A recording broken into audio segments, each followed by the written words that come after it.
Welcome to American Reporter Channel. We celebrate the legacies of stars who shone brightly in our lives. Join us as we honor their journeys and the lasting impact they made. Before we start, to support us, please hit that like button. Thank you. Kevin Sullivan, who passed away at the age of 74 on August 9th, was a prominent figure in professional wrestling, known for his in-ring prowess and creative booking skills. His passing was due to complications from a blood clot. Sullivan began his wrestling journey in the early 1970s, quickly establishing himself as a formidable competitor. Known as the Boston Battler, his early career saw him capture the NWA Gulf Coast Tag Team Championship with Ken Lucas and the NWA Florida Tag Team Championship with Mike Graham. His tenure with the Worldwide Wrestling Federation from 1974 to 1977 solidified his reputation as a talented mid-card wrestler. The 1980s marked the rise of Sullivan's Prince of Darkness persona, a character inspired by the era's satanic panic. As a leader of the Army of Darkness in championship wrestling from Florida, he became a notable heel, feuding with wrestling legends like Dusty Rhodes and Barry Windham. His eerie and dark promos, coupled with his fierce in-ring style, left an indelible mark on the wrestling world. Sullivan's career reached new heights during his time with Jim Crockett Promotions and World Championship Wrestling, WCW, in the late 1980s and early 1990s. He formed the Varsity Club and later the Dungeon of Doom, stables that became key players in some of WCW's most memorable storylines. His feuds with top stars like Hulk Hogan, Randy Savage, and Chris Benoit were highlights of his career, showcasing his ability to craft compelling narratives, both inside and outside the ring. Beyond his wrestling career, Sullivan's creative genius shone as a booker. He was instrumental in shaping WCW's programming during a tumultuous period, helping to steer the company through challenging times.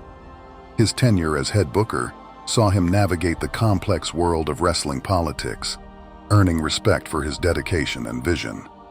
After WCW, Sullivan continued to contribute to the wrestling world through various independent promotions and as a podcast host. His appearances on platforms like MLW Radio and his involvement in promotions like Ring of Honor and PCW Ultra kept him connected to the sport he loved. Kevin Sullivan's legacy is one of innovation, resilience, and passion. His contributions to professional wrestling, both in front of the camera and behind the scenes, have left an enduring impact. He will be remembered as a trailblazer, a fierce competitor, and a creative mind who dedicated his life to the world of wrestling. Billy Beane, who passed away at the age of 60 on August 6th, was a trailblazing figure in Major League Baseball and a prominent advocate for inclusion within the sport. He succumbed to complications from acute myeloid leukemia, a diagnosis he bravely battled since 2023. Born in Santa Ana, California, Beane's journey in baseball began with a stellar high school career, leading his team to a state championship. He continued to excel at Loyola Marymount University, where he was a two-time All-American outfielder. His impressive college career caught the attention of the Detroit Tigers, who selected him in the 4th round of the 1986 MLB draft. Beane made an immediate impact, tying the major league record with 4 hits in his debut game. Beane's professional career spanned several teams, including the Detroit Tigers, Los Angeles Dodgers, and San Diego Padres, as well as a stint with the Kintetsu Buffaloes in Japan. Despite the challenges and pressures of professional sports, Beane's talent and dedication were evident. He played with passion, leaving a mark as a reliable outfielder and a clutch hitter. Beyond his athletic achievements, Beane's most significant legacy lies in his courage to live authentically and his advocacy for LGBTQ+ inclusion in sports. After retiring from baseball in 1995, he publicly came out as gay in 1999, becoming the second MLB player to do so.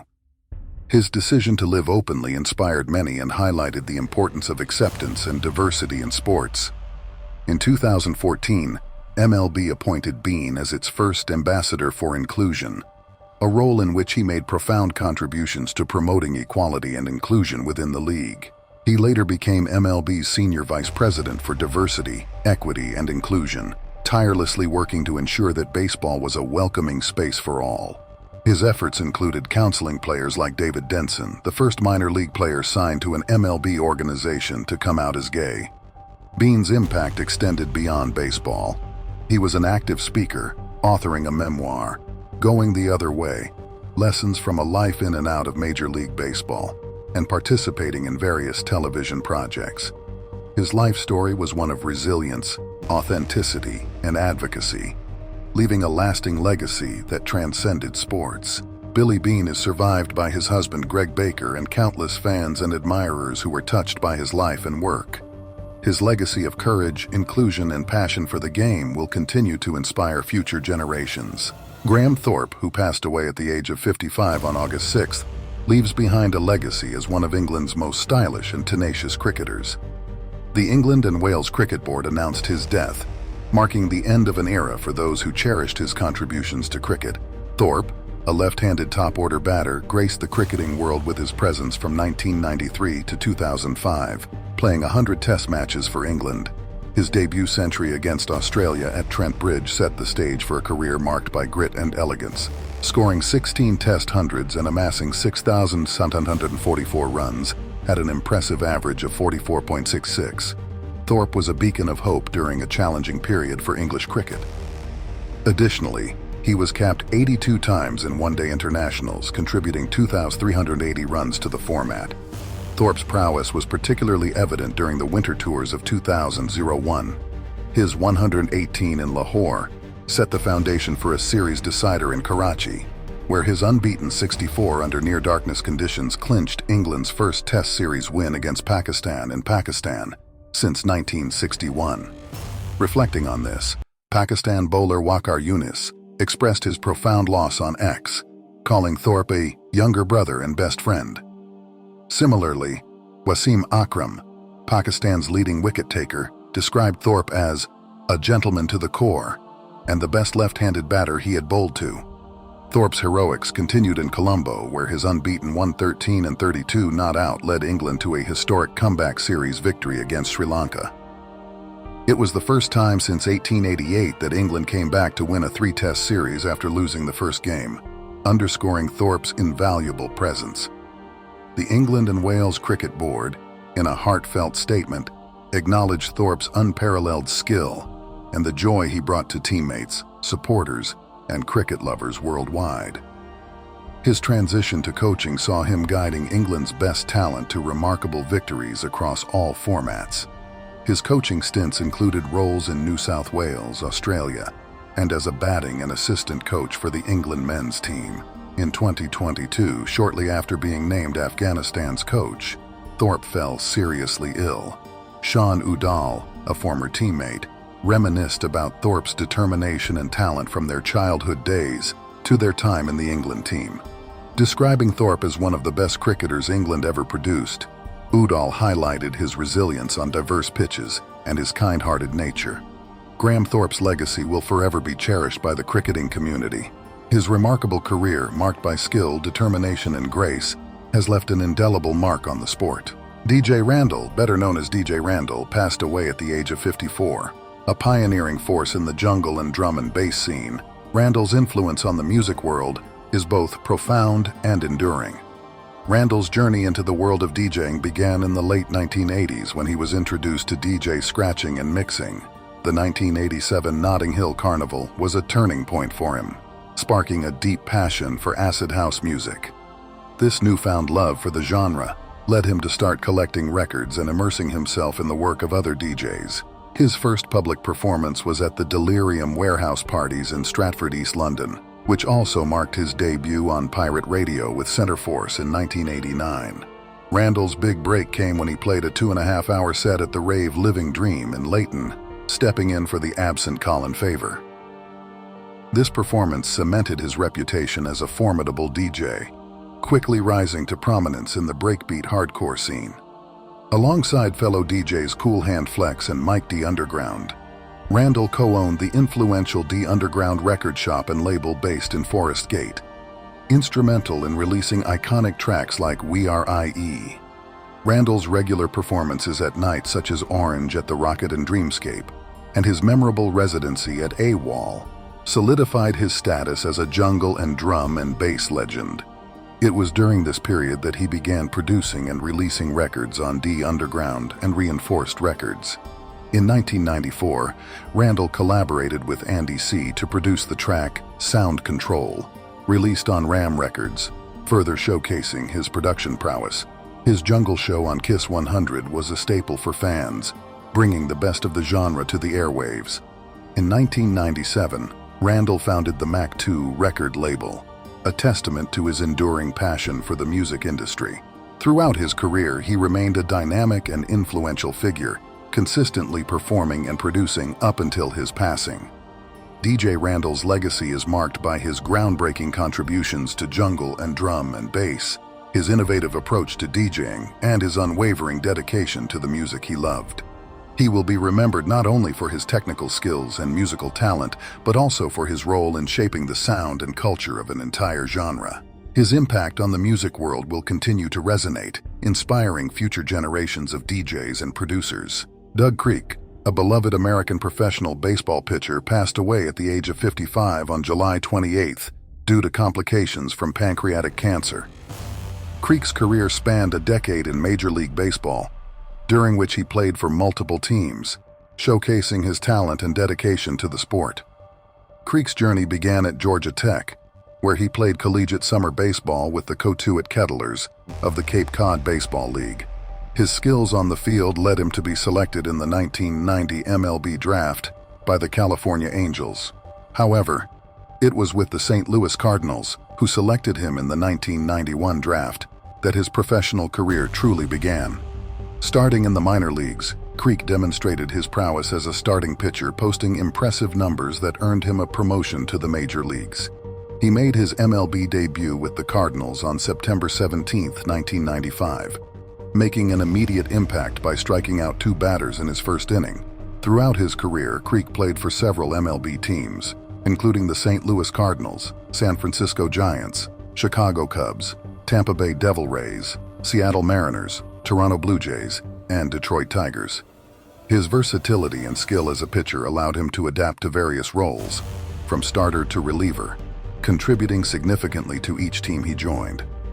One notable highlight of Creek's career was his time with the Tampa Bay Devil Rays, where he achieved a career high of 66 appearances in the 2001 season, proving his reliability and endurance as a pitcher.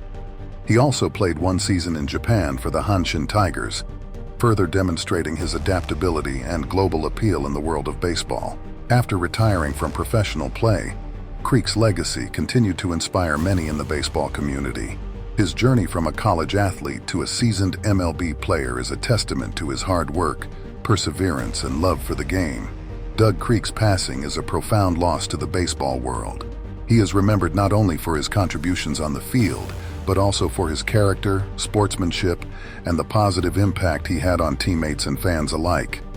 His legacy will live on in the memories of those who had the privilege to watch him play and those who knew him personally. Our deepest condolences go out to his family, friends, and all who were touched by his remarkable life and career. Zandy Bresler, who passed away at the age of 87, was a towering figure in the world of talent representation. Over a career spanning more than 6 decades, Bresler served as the trusted agent to Hollywood legend Jack Nicholson, a testament to his unparalleled dedication and personal touch in the industry. Bresler's journey in talent management began humbly as a secretary at William Morris in 1960. His keen eye for talent and steadfast commitment saw him rise through the ranks, eventually moving to ICM. Driven by an entrepreneurial spirit, Bresler co-founded Bresler, Wolf, Coda, and Livingston, which later evolved into the renowned Artists Agency. In 1983, he further cemented his legacy by founding Bresler Kelly and Associates with John Kelly, creating an independent boutique agency that set the standard for personally curated talent representation. Jack Nicholson's tribute to Bresler at the 1999 Golden Globes, where he received the Cecil B. DeMille Award, encapsulated their enduring professional relationship. "There is only one agent who has stayed with me, guided me, tolerated my tantrums, my operatic behavior, and so forth," Nicholson said, humorously adding, "His name escapes me.